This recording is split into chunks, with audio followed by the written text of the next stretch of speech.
மேலும் ஓராண்டு காலக்கெடு வழங்குவது என பாட்டாளி மக்கள் கட்சியின் தலைமை பொதுக்குழு கூட்டம் தீர்மானிக்கிறது.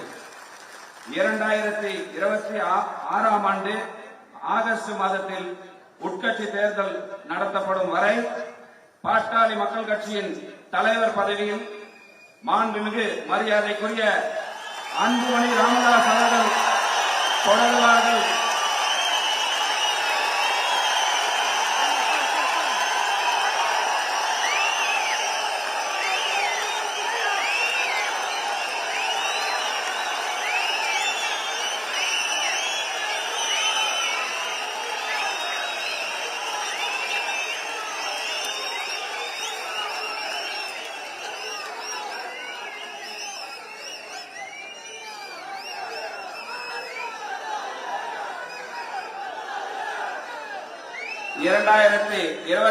ஆம் ஆண்டு ஆகஸ்ட் மாதத்தில் உட்கட்சி தேர்தல் நடத்தப்படும் வரை தலைவர் பதவியில் மாண்புமிகு மருத்துவர் அன்புமணி ராமதாஸ் அவர்களும் பொதுச் செயலாளராக மரியாதைக்குரிய அண்ணன் திரு வடிவேலு ராவணன் அவர்களும் பொருளாளர் பதவியில் திரு தொடர்வதற்கு பாட்டாளி மக்கள் கட்சியின் இந்த பொதுக்குழு ஒருமனதாக ஒப்புதல் அளிக்கிறது.